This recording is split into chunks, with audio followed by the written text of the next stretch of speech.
men's mango chungus, and Pinocchio. These are all words I will seamlessly use as I talk about today's movie. Hi, I'm Mangochi, and to the Mango Muster I welcome you to a video that no one asked for, where I look into Pixar's incredible movie, Turning Red.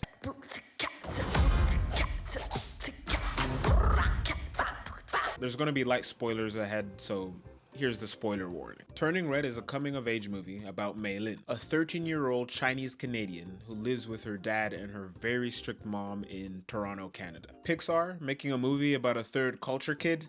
I'm in. Mei Lin's mom, Ming, wants her to be perfect in school and extracurriculars, but Mei Lin has other interests, like being silly with her friends, boys, and Four Town. May I remind you what real men look like? Four Town. Yes! Four Town! Did Four Town remind any of you guys of Boys in Motion from That's So Raven?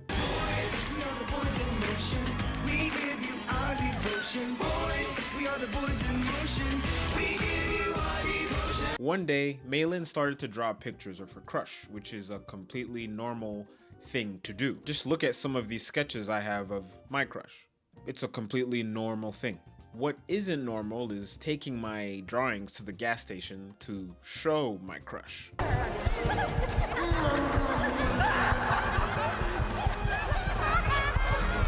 The Daisy Mart has lost a loyal customer today.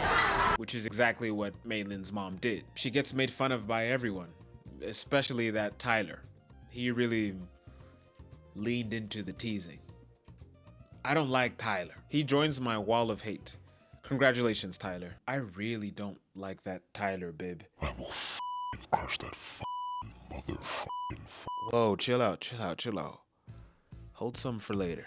Tyler's time is coming. Overwhelmed by the embarrassment, Mei Lin heads straight to bed to sleep the shame away. Tossing and turning in her tumult, she awakens from her sleep, shocked. She had undergone a change she never opted in for. She woke up a red panda.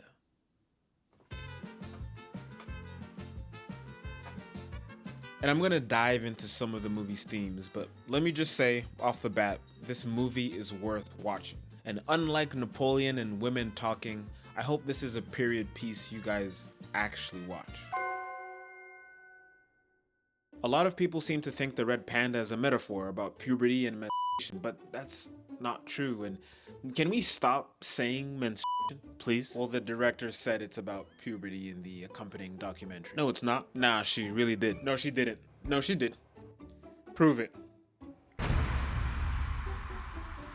So the red panda is basically a metaphor for magical puberty.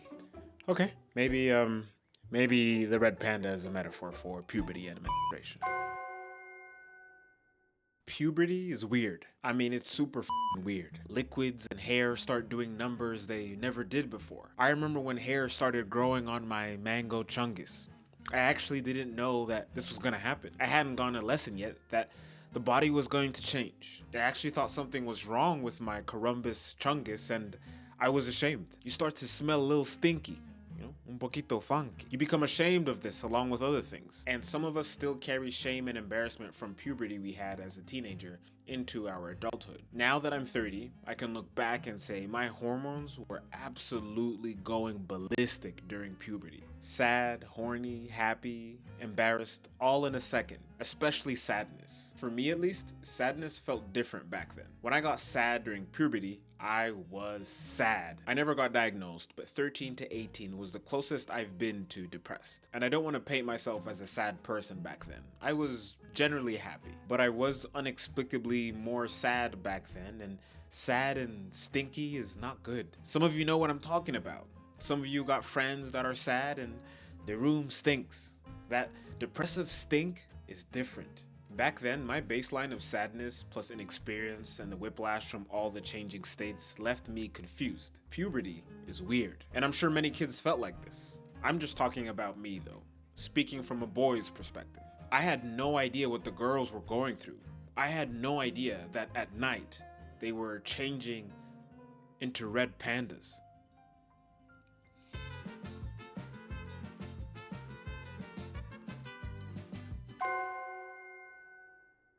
I don't mean to be crass, but I believe this movie, just maybe, quite possibly, along with many other things, might be hinting towards menstruation. Now, there's been a stigma around menstruation, which I haven't contributed to at all in any way, but for millennia, we have come up with fancy ways of saying everything but menstruation. I quickly just asked ChatGPT to give me 10 euphemisms for menstruation. So here we go. Here are 10 random ones that ChatGPT gave me. We got Aunt Flo. We know that one. Time of the month. Heard that one. On the rag. The Crimson Tide. I've never heard of the Crimson Tide. Shark Week. I promise you I've never seen this before. I just paused the script where it was at before, and then I searched this on ChatGPT. I've never heard of Shark Week. That is elite stuff, and that needs to be used more. Code Red, and then we got That Time. Okay, The Red Wedding, Moon Time, and Surfing the Red Wave. Okay, that's a bit too on the nose. I like Shark Week. The Crimson Tide is number 2. Shark Week is number 1. What? How am I just hearing this? Shark Week is elite work. Inspired by ChatGPT, this duck came up with his own phrase. His name's Drax. Drax? Yeah, I don't have any phrase that I made up. Hey, guys, I want to be really clear about one thing. Mangochi has kidnapped us. We are kidnapped. We are here against our will. And, from captivity, I'd like to remind you to subscribe to the channel and like this video and join our Patreon. And a big thanks to Dan Campbell for joining the Mansa Musa Mango tier. Now, play the song. No. The song is not meant for that. The song is meant for anytime I say Red Panda. You got me. A body prepping for the potential to host new life shouldn't be controversial. Life is good, right? We celebrate almost everything in the process of making life happen. Menstruation is part of it. Why scoff at that section of the cycle? It's like getting mad at the prep cook for their contributions in the kitchen and praising the head chef. Do you even know how all these ingredients got here? If I had a process for bringing life into this world and you guys criticize any part of it, I would be furious. Men have been weird about it, and we still are. I have also been weird about this, and maybe I still am. So, in order to atone for my sins, I decided to speak about menstruation with a stand-up set. This is my first time doing stand-up. Cool. I'm actually doing a stand-up set to atone for the sins of neglecting, women's... I really don't care. I don't care. Okay. I don't care about your guilt. That's cool. What's your set on? Dementia. Dementia? Yeah. Runs in the family? I forgot if it runs in the family. What's your set on? I told you what it's on. It's about... Thanks for having me here in the attic. I just want to make sure we're on the same page here. Chicken eggs are indeed chicken, period, right? I feel weird being grossed out about human period, but totally fine about chicken periods. I would never go down on a woman during her period, but chicken, I would literally eat its period. Just this morning I had a Mexican period. Huevos rancheros. I also had 3 boiled eggs this morning, but I just call that an ellipses. Listen, if women market their periods with some more chicken symbolism, it might help the cause. The chicken egg industry is a $10 billion industry, and the menstrual market in the US is a $5 billion industry. You do the math. Oh, right. That did not go according to plan. That really didn't work. I was just trying to suggest that the menstrual market could be more chicken-centered or testosterone-driven. I just want to atone for my sins of shaming periods. Think. I need to make a macho chicken-centered ad for periods. Yes, that's what the world needs. This is definitely a good idea. Okay, focus. Breathe. Where did I put my Snuggie? I really missed that thing. Okay, think. Denzel in the Equalizer. Monster trucks. Chickens. I think I put my Snuggie in the drawer. Spears. PEDs. Chicken eggs. Or maybe under the bed. Here it is. Whee! Okay, breathe. I'm a big Snuggie monster. Take it off. Okay, focus. Focus, man. The world needs this. I have to craft the perfect ad for periods. Yeah, I'll put the chicken next to Denzel. Yeah, do that. Then I need to put this here. Move it to the right a bit. Wait, you can read my thoughts? Yes, I can. Wait, I remember you. Do you remember me? No.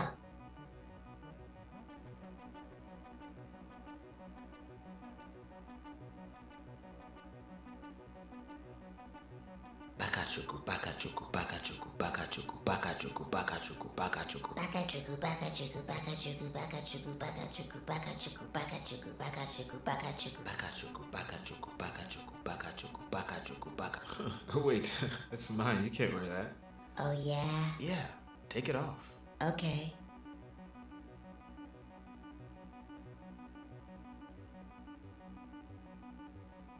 Take your shirt off. I'm shy. I've never... Wait, you're a doll. It's okay. Wait, how'd you do that? You ready? Wait, talk me through this. I've never done this before.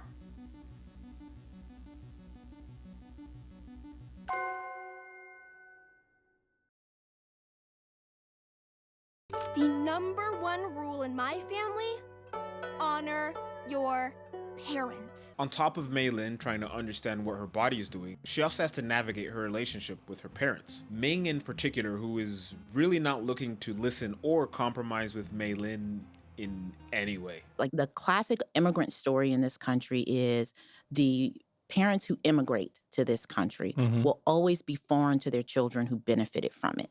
Right? They will never truly understand each other. As I said before, she even embarrasses her. But Mei-Lin can't confront her mom with the embarrassment, just out of respect. Mei-Lin just wants to be free, and I think her mom gets it.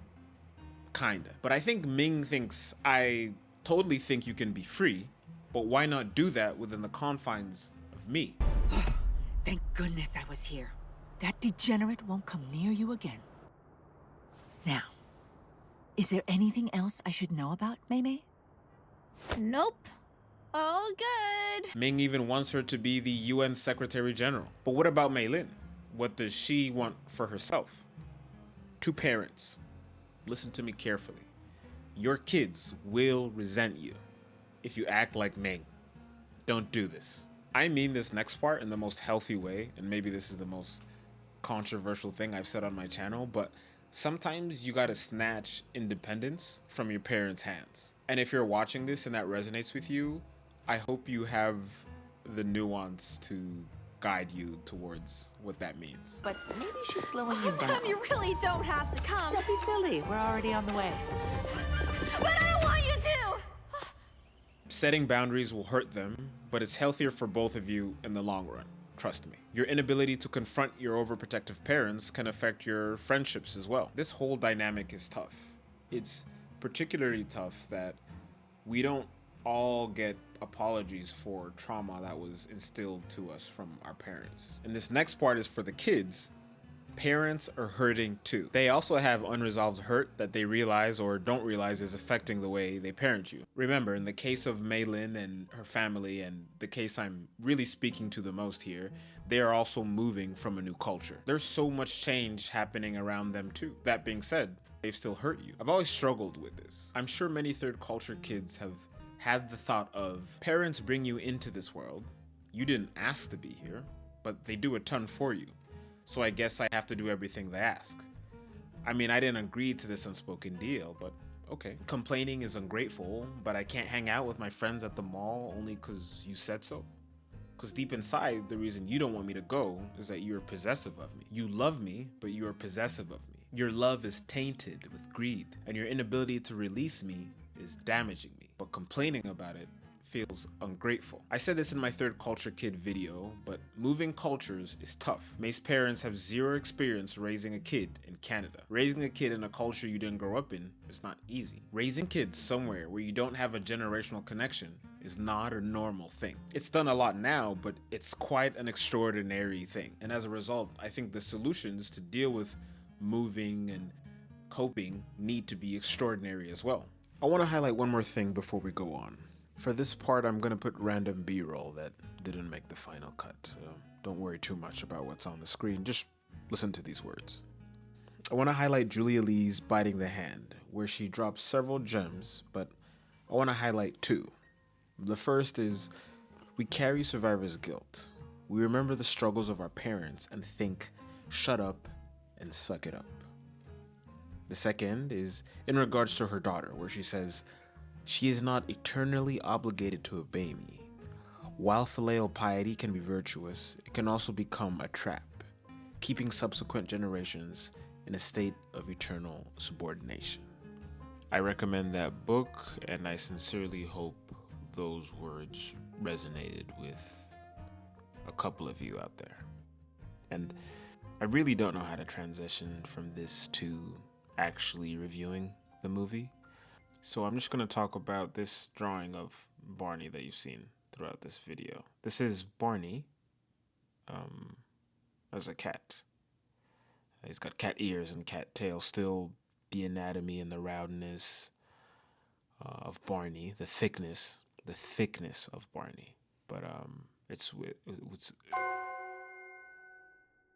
the movie's budget was $175 million, and it only made $21 million in the box office. As much as movies are art, they're also business. And this movie was released in 2020 during the Pandy-Wandy, which is clearly the reason for its poor box office performance. I hope Domishi gets to direct another movie because I really enjoyed Turning Red. And I also enjoyed her short film Bow. Sometimes I watch a movie and think, I wish there were more barriers to making movies so that it would hopefully force the cream of the crop to get the most attention. Turning Red is one of those movies that made me think this. Guillermo del Toro's Pinocchio, which he co-directed with Mark Gustafson, won Best Animated Feature at the Oscars the year Turning Red was nominated. It's a great movie and I was holding back tears, but come on.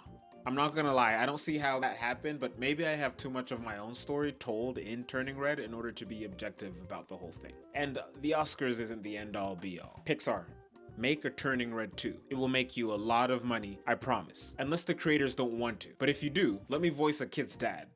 Preferably not Tyler's dad. A dad of a respectable kid. You know, I don't know where the audacity came from to scoff at menstruation for much of my adolescence. I was never explicitly told to do so. Perhaps a combination of religious culture, societal misogyny led me to cringe at the topic of menstruation. Menstruation? Menstruation, wait, I can say it without getting censored now. Menstruation. Menstruation, menstruation, menstruation, menstruation, menstruation. Be careful. Honoring your parents sounds great, but if you take it too far, well, you might forget to honor yourself. I heard that, Maylin, and thank you for all the lessons that you've taught me today. Truly, thank you. I never thought that I would learn all these lessons from a red panda.